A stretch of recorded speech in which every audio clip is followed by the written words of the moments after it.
5, 4, 3, 2, 1.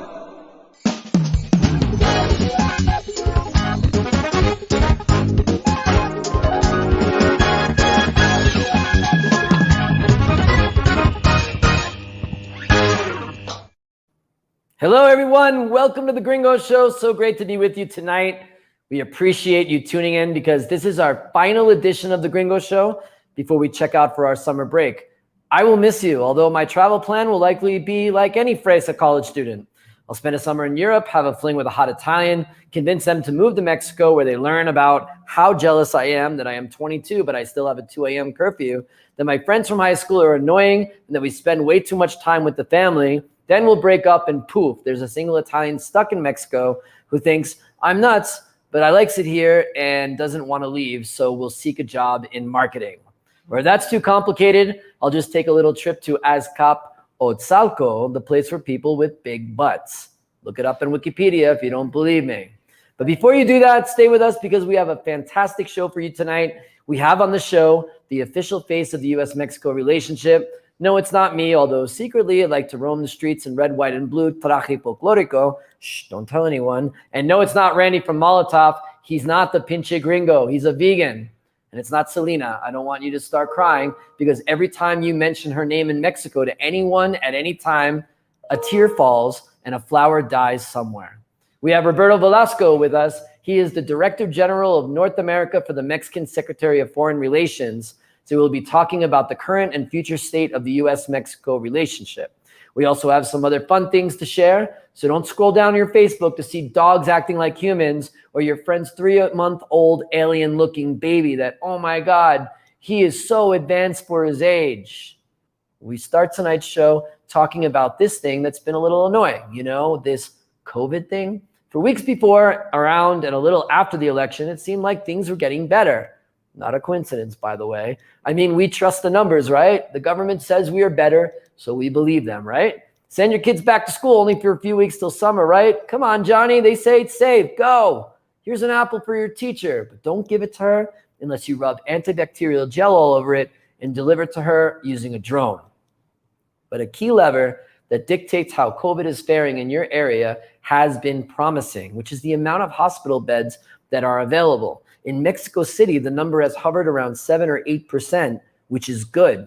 However, the coastal states of Yucatan, Quintana Roo, Tamaulipas, Baja California Sur, and Tabasco have gone back to orange light, which means things aren't faring that well. And people are thinking that we are going to have a third wave or repunte. Not an ola, because an ola would be cool, right? Like ride the ola, woo! But it's a repunte, which sounds a lot more serious. But as frequent guest on our show, Dr. Francisco Moreno, one of the leading infectious disease experts in Mexico, shared some good news on Twitter. One, that vaccinated people who get COVID are either asymptomatic or feeling only a little bad, which means the vaccines are working.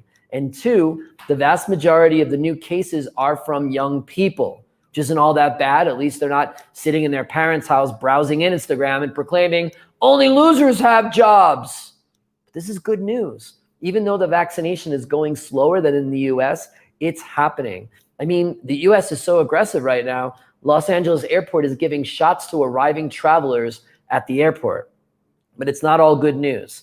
The Delta variant of the vaccine is highly contagious and spreading fast. One person goes to a nightclub with the virus, they can spread it easily to their friends and others around them.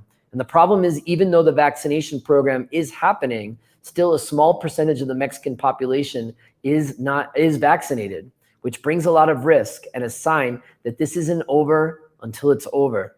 The big question is if Mexico is ready to resume normal activities. That was put to the test last weekend as the country celebrated Pride. The official parade down Paseo de la Reforma was canceled, but it didn't stop revelers from marching and the parties from happening. ¿Qué es lo que pasa por aquí? Vamos a ver los besos que son gratis, los abrazos, las cromadas, creo que también debe de haber por acá, de todo va a haber por acá. Some of the city's famous nightclubs were packed and hoping that this will not lead to more infections. And there was a report in the New York Times this week that cities in the US with over 70% of its citizens vaccinated are reporting historically low infection rates and hospitalizations, while states with low rates like Missouri, the capital of Bill Gates created COVID, cases are surging. So what we're seeing here is that if you're not vaccinated, get it. Not just for you. This is not about you. It's about the public good. Not time for narcissism and fear. We need to get this done to end this. In other news, the Euro Cup is underway right now after a one-year delay due to COVID. The 2021 edition has been electric with last-minute heroics and a lot of goals. When asked how a Mexican soccer fan, how he felt about the whole thing, he said, "Fire the Mexican coach." And when I told him Mexico does not participate in the Euro, he replied, "I don't care, fire him anyway." Also, a lot of Mexicans are supporting the Spanish team, you know, from the same country that lied to Montezuma, banged his daughter and then killed him, pillaged the country and then brought dishonesty and corruption that we enjoy today. Yeah, good luck, Spain, in the Euro. And as I mentioned at the top of the show, we will be off for a month or so. But while we're gone, we wonder what could really happen while we're gone in Mexico, right? What's going to happen while we're gone this summer? Mexico wins a Guinness World Record for most people falling asleep at once after AMLO delivers a 2-hour speech in a packed Zocalo. What's going to happen when we're gone? Evelyn Salgado, winner of the election for governor of Guerrero, in the Plaza Principal of Chimpancingo, completely morphs and transforms into her father in front of thousands of people. It's a miracle, someone proclaims. 5 perverse young people are caught trying to destroy a column supporting a metro line in Mexico City. Said Senator Margarita Valdez Martinez, "You thought I was crazy? I told you so." What's going to happen when we're gone? AMLO's going to sign a deal with Donald Trump to open a Trump hotel right in front of the famous ruins of Palenque. What's going to happen when we're gone? Incoming Nuevo León Governor Samuel Garcia signs legislation banning the sale and consumption of barbecue ribs except in church, focusing his efforts on strip clubs and nightclubs, ensuring that no one eats them with their legs open. I'm not really sure if those things are going to happen, but maybe they will, maybe they won't. Who knows? And in our main story tonight, the status of the relationship between the U.S. and Mexico. We've been covering pretty often on the show this year how the relationship between these two countries have been affected by the change in administration in the United States. Donald Trump and AMLO enjoyed a strangely close relationship during their tenure, a surprise to many while it has been stressed with the new administration partly due to the Mexican president's devotion to sovereignty. To some, it means to ensure that Mexico is treated equally and respected by its northern neighbor. To others, it's a re-embodiment, possibly, of the president's ego. There's a lot of issues affecting the two countries: the border, migration, the implementation of the USMCA, among other things. But before we go to the interview, let's take a look and hear what the people have to say. Gringo Show correspondent Julian Valois took to the streets of Mexico City to hear how the people feel about the relationship at this time. Take a look. Hello everyone, I'm Julian Valois. The rhetoric between the U.S.-Mexican relationship seems to have simmered down a little bit over the past few years. So I'm on the streets of the Del Valle neighborhood here in Mexico City to get an idea, some perspectives from people about how they view the relationship today. Let's take a look. Opino que en este momento están un poco distanciadas, pero espero como siempre tener que haya la buena relación porque dependemos un poco de ellos. Ah, sí. ¿En qué sentido? Prácticamente en todos los sentidos, porque es es el país, nuestro vecino grande que siempre hemos tenido y que siempre nos ha apoyado un poco. ¿Crees que la relación había mejorado desde las elecciones del año pasado? Bueno, sí, porque el presidente que estaba, Trump, se veía que no quería a los mexicanos. Y este presidente Biden está más tu amigo. Apoya más a los mexicanos, ¿no? Okay. Además tiene más corazón. Trump era como más duro. Creo que es una relación no de tensión, pero sí se deben de ajustar un poco algunos temas, tanto políticos, económicos, de la migración. Creo que aquí el gran responsable de la migración es mi gobierno mexicano, porque si hubiera mejores empleos, mejores salarios y más oportunidades de crecimiento, la gente no tendría por qué migrar a otro país. Mucha gente viene a visitarnos por nuestro clima. Así. Y aquí es variable y en Estados Unidos porque normalmente es mucho frío. A nosotros nos conviene que venga porque nos trae dólares. Un poco de dinero. ¿Vienen varios gringos aquí a comer? Vienen muchos gringos, muchos vienen de Estados Unidos, Canadá, Los Ángeles, Okay. Miami, viene mucha gente aquí y nos dejan un buen sabor de boca. Dicen, no, se van contentos por el servicio más que nada y la comida, dicen, la que fascina mucho los tacos. No surprise here. What I've known for years, Mexicans still enjoy a very positive and warm view of the relationship they have with the United States, and they seem to be pretty optimistic about the future too. That's about it. And thanks so much, Julian, for your report. I had a chance to sit down yesterday with the number 2 at the Secretary of Foreign Relations, Roberto Velasco, who is the chief officer for North America in charge of the relationship between the U.S. and Mexico, to talk about all these issues and more. Let's take a look. Thanks so much for joining us on the show. It's great to have you here since you are the person responsible for the U.S.-Mexico relationship. This show is about U.S.-Mexico relations. And a lot of our viewers are confused. It seems like AMLO is more chummy with Trump than he is with Biden, at least what has appeared in the news media with people. And it seems like that AMLO is more ideologically aligned to Biden. Biden is a liberal. He is more focused on the poor. It seems like Trump was not focused on that. Why is that it seems like AMLO was more friends with Donald Trump? Well, we had very difficult moments with the Donald Trump administration, but in the end, we were able to solve them through dialogue, through political negotiation, through diplomacy, and we got to a point where we had a respectful relationship with the Trump White House. I think that to some people seemed, as we were very close, I would actually say that it was simply, a normal result of having this effort to have diplomatic solutions to the problems that we faced. With the Biden administration, there were some people who thought by the beginning of the new administration that we were going to have conflicts and that we were poised for, a major breakdown between the two countries. But that hasn't happened. That hasn't materialized. The fact is that the two administrations are also getting along very well. And I do believe that it has to do with the fact that the two presidents, the two governments, we do share a series of core values. We do share a series of, ideas of what we want from the U.S.-Mexico relationship. And that is starting to get us to some concrete results, as we had with the visit of the Vice President of the U.S. in the last few weeks and the visit of the Secretary of Homeland Security. Yeah, I understand. And when you were saying something before about AMLO's relationship with Trump, it seems that AMLO has been very strongly caring for Mexico's sovereignty.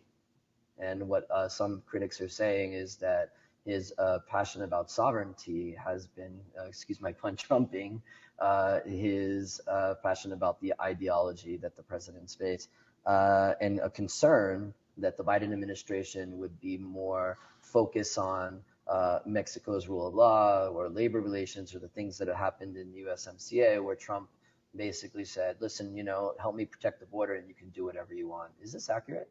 Well, we negotiated the USMCA both with the Trump administration and then also with the Democrats in Congress, but mainly with the Trump administration. So it's a treaty that it's bipartisan, and the rules that are there regarding labor are actually, rules that we negotiated also with the previous White House. Now, with this administration, with the Biden administration, I think the two administrations are pro-labor. We do want to have, better conditions for workers in the two countries. So I don't see there's going to be a confrontation on that. There are other issues where we will have differences, but I think there's a commitment from both ends to work them out through the diplomatic channels.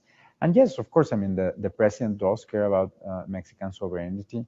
I think any country does. We have put an accent, in having a respectful relationship, and that means, respecting Mexico's right to make decisions on some of our own policies. But I think what we've been getting from the Biden administration is that we've been getting a respectful, treatment, and we are solving many of the challenges that we have, between the two countries. Right, but the Biden administration does have a lot more pressure with labor, say, than the Trump administration, and it seems like AMLO doesn't really buy into this American exceptionalism, that there's a beacon of what America does that Mexico should do. And it seems like that could be a cause of a little bit of friction between the new administrations. I don't see labor causing a friction between two administrations. I mean, the government of Mexico is committed with the labor reform and with having, freedom of union and with improving the conditions of Mexican workers. Mainly because one simple reason: we all believe that the fact that we didn't have labor rights that were being respected has, brought wages down, and that has over the years been decreasing the share of the capital that workers are getting in Mexico vis-a-vis what the business owners are getting in Mexico, and that has created inequality. So it's a way of fighting inequality, to have more freedom of union and to have the workers to participate more in what businesses are creating. Okay. A lot of people, Americans who are living in Mexico, care deeply about the peso, and the value of the peso.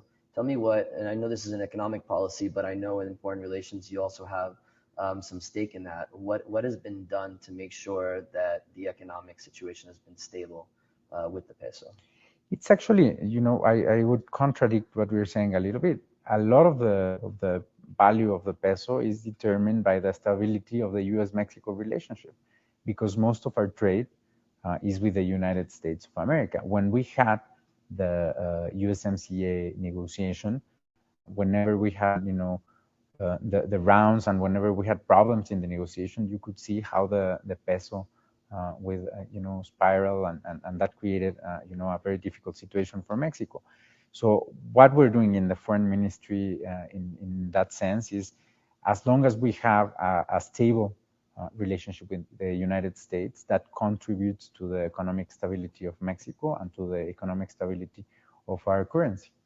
Right. Your boss, Chancellor Rod, is in Italy right now, really pushing for getting more vaccinations. President Biden has been announcing multiple times that he wants to send vaccines to other parts of the world. Are you satisfied with how the U.S. administration has been handling the vaccine rollout here in Mexico? Well, we are obviously very thankful for this over 4 million vaccines that the U.S. administration has sent to Mexico.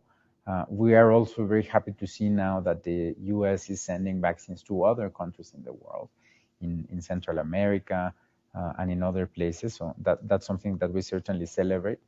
Our vision has always been that all of the countries need to share the vaccines, because this is a pandemic. It's a global issue.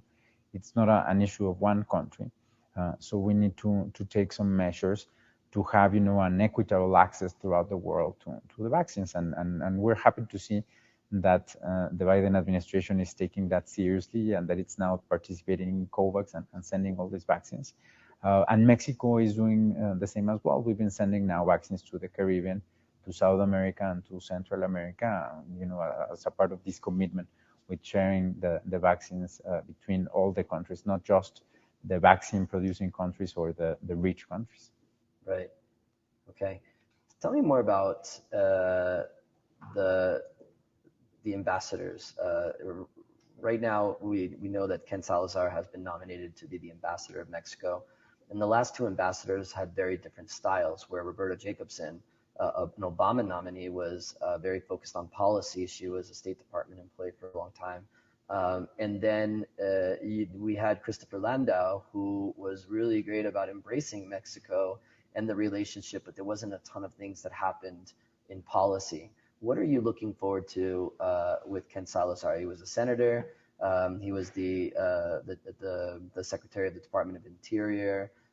So he's got a lot of experience, but what are you looking forward to with his administration? Well, I'm a little biased because I have a great relationship both with Roberta and with Chris Landau. I think they were both people who enjoyed their time here, who loved Mexico, who really got themselves into the U.S.-Mexico relationship. I didn't have to work many policy issues with Chris Landau. I don't think it's fair to say that he was not involved. And we had some technical level work that we had to do on several issues, for example, on water, where we had a major problem last year with the water sharing treaty in the border. And the same I can say about Roberta. Obviously, they had different styles, and Ken Salazar surely will put his own personal style to the ambassadorship. But I think that mainly what Mexico expects is to have someone, firstly, who is a trustworthy interlocutor with the White House, with the United States government. Secondly, someone who, as we said before, who understands Mexican sovereignty, who understands what we expect in terms of respect to our own decisions. And then beyond that, someone who wants to build up on the U.S.-Mexico relationship and all the potential that it has. I was just in the border. We are signing, or we signed this MOU to build a new port of entry in San Diego, Tijuana. And that shows, the many different things that we can do between the two countries and how that can have a great economic impact and change the communities for good. So someone who understands that and who's willing to build on that is something that we will certainly appreciate. Absolutely. Tell us more about the border. Right now, it's been closed since last year, and it's continued to be closed at least until the end of July, what I understand. How is that affecting trade, border issues? I lived on the border for 3 years, and I know that the relationship between those two areas are vital for economic improvement and development. There's a lot of violence in Reynosa right now. What is your outlook and your hope for the border? Well, certainly it is something that has had a very negative impact on communities along the border. Firstly, I would say social impact, because a lot of the families in the border are binational families that have some family members in Tijuana, some in San Diego, some in or for example some in El Paso and some in Ciudad Juarez. I spoke at some point with the mayor of El Paso, and he told me something that I love, because he told me that he had some poll conducted there, and that 60% of people in El Paso reported having family in Ciudad Juarez, and 60% of people in Ciudad Juarez reported having family in El Paso. So it's just one, family, big family, and the fact that there are these restrictions to non-essential travel, to tourism, obviously it creates problems for people who want to visit their families, who want to go back and forth for many different reasons. Secondly, the economic impact, well, it's not been, a total closure of the border. We did negotiate and allowed for commerce to keep happening, and the flow of goods has continued since the pandemic started. That was fundamental for the two countries, because otherwise that would have probably, simply created problems for our economies that were impossible to solve. We saw that at the beginning of the pandemic, when we shut down some parts of the economy, and that was breaking down the supply chains throughout all of North America. So trade has continued, but the main economic impact is that a lot of these communities, they are used to go to the other side to buy things, absolutely, to get some services, and then they go back to their community. Go to school as well. They go to school, exactly. On the border, and I had students that lived in Mexico and crossed over and went to the American school on the other side, and all of this has been broken down. When do you expect this to change? We don't have a date yet. We're working with the White House, with DHS, with HHS to work this out. We'll have a meeting today later. From our perspective, we're ready to start having more flexibility on this measure, maybe have a pilot program in the California region. We've advanced really, enough from our perspective in the vaccination program in Baja California. So maybe we could start there. But we need to keep having these conversations and see what the US thinks about this. And hopefully by July 21st, which is the date when the current measures expire, we will have something different, because again, the impact in the communities, economically, socially, is very high, and we hope that we can start to end this problem. Absolutely. Kamala Harris came down last month. I know that you were very involved in her visit. The news media reported that nothing happened, that there was no, I don't know if they were expecting fireworks or some kind of big announcement, but that was the perception that really nothing was talked about. It was just more of a photo op. Do you agree with that? And what did you see there that changed things for the relationship? I mean, on the one hand, I do believe that there were some important deliverables. This memorandum of understanding on technical cooperation for development in Central America and Southern Mexico. We also had, this working group on human trafficking and smuggling established, and some other things that we do believe are important. Obviously, I mean, I don't know exactly if they were expecting, as you said, fireworks or some big announcement, and they were a little bit disappointed. But the other important element of the visit was to build a personal relationship, a good and solid personal relationship between President López Obrador and Vice President Harris, because she's going to be working on this issue regarding the root causes of migration, both in Central America and in Southern Mexico. And that is an issue that is obviously very challenging. And we want both President López Obrador and her to have the possibility of calling each other and at any moment where we are facing, a complicated moment in this endeavor. So that was also very important. And I think we got good results on both sides. I mean, on the deliverables and on this, relationship building part. Absolutely. Last question. You've been working with the U.S. now for a while. What have you learned most about the United States in your current role? Well, I mean, I don't want to be presumptuous about the U.S. I think what I've learned the most is about the U.S.-Mexico relationship, the potential that Mexico and the U.S. have by working together, and how we can improve this. We are two countries that we have different cultures. We have different ways of approaching politics, of approaching diplomacy. We obviously are all, proud countries, big economies, and that makes it even more challenging.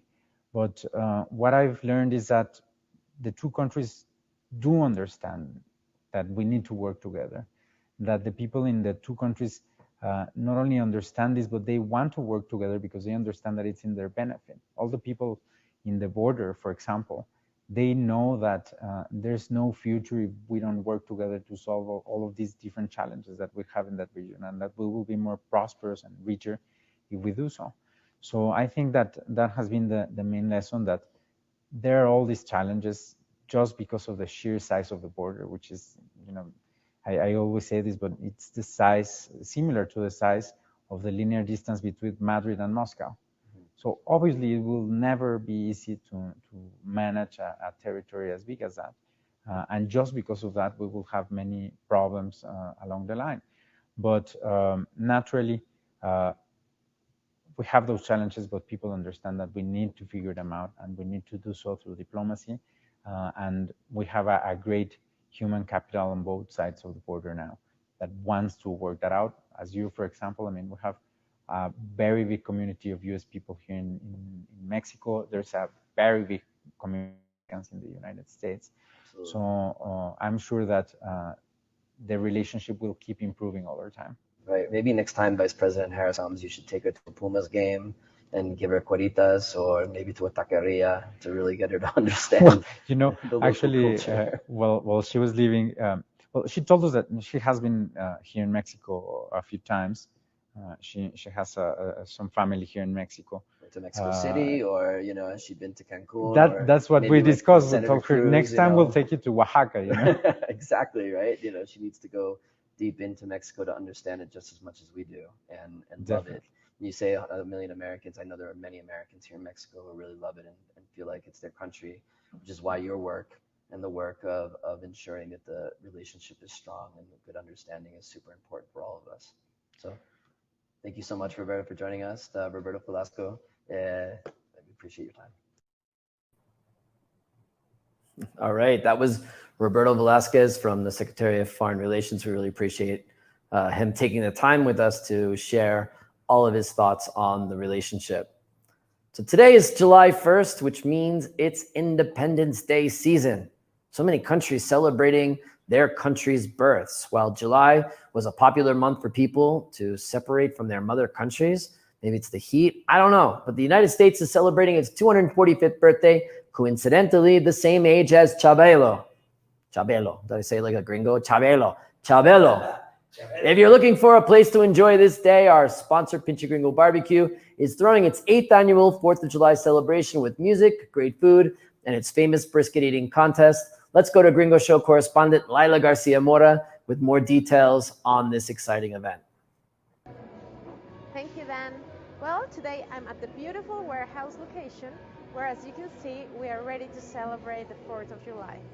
So join us this Sunday. We're gonna have live music, we're gonna have fun games, and delicious barbecue. You have to try this when you come. This is one of the products that we're promoting this month. It's the pork belly sandwich. It has some Swiss cheese, has apple, and the best thing is that we're gonna have it available the whole month. So don't miss it. Laila, thank you so much for your report. I know your mom, Tamara, who watches the show every week, doesn't speak English, but she watches it anyway, and she's very proud of you. So shout out to Tamara. I'm sure it's going to be a fun event on Sunday, so come on out and support Pinche Gringo Barbecue. Well, it looks like that does it for this edition of The Gringo Show. As mentioned, we will be off for a few weeks, but please don't get sad. If you cry, I'll cry, and I don't want to cry. But really, we need a break, and promise that we will come back after with great new episodes of the show with interesting guests. It's relating to the relationship between the United States and Mexico, and for you all to get an authentic look and understanding of nuestro país lindo y querido. In the meantime, please check out our Facebook and YouTube channel for our favorite and classic stories of the past 6 months. Follow us and check back for us in August. For all of this, The Gringo Show, thanks so much for joining us. See you when we get back. Gringo, Mexico is laughing thanks to you. We like to watch you dance salsa and listen to your bad Spanish too. We like to watch you almost die from spicy food.